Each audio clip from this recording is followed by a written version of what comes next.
Bugün online dərs günümün birini vloqlayıram. Bu online dərs periodu mənə karantin dövrünü xatırlatdı. Ölkəmizdə keçirilən və beynəlxalq layihələrdən biri olan WOF 13 ilə bağlı bilirsiniz ki, bir həftəlik online dərslərdə olduq və həmin günlərdən birində nələr etdiyimi sizinlə paylaşıram. Yüngül bir makiyaj eləyib masa başına keçirəm. Əlbəttə ki, çaysız olmaz. Səhər yemək də yeməmişdim deyə səhər yeməyi yeyirəm ki, biraz enerjim olsun. Daha sonra masa başına keçirəm və ilk dərsimiz başlayır. İlk dərsimiz televiziya jurnalistikasının seminarı idi. Yazılmayan sərbəst işlər, seminarlar yazıldı. Daha sonra isə mən özümə bir kofe elədim.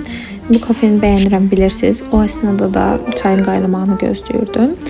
Və növbəti dərsə qoşuldum. Növbəti dərsimiz isə xarici dil, ingilis dili dərsi idi, yəni xidiaq. Bu dərsdə öz fikirlərimizi bildirdikdən sonra gedirəm anamı işdən gətirməyə. Bu periodda ən çox yararlanan anam oldu, çünki evdə olduğum müddət idi. Yəni aparıb rahat şəkildə gətirə bilirdim. Evə gəlməmiş gedib meyvə tərəvəz dükanından sezonla əlaqədar meyvələr aldıq. Mən özüm ərik istədim və daha sonra isə gəldik evə. Məndən konfet alalım. Çarın çölündəki. Və bu vlogda bu qədər idi. İzlədiyinizə görə təşəkkürlər. Mən izləməyi almağı unutmayın ki, daha çox belə vloglardan gəlsin. Sağ olun.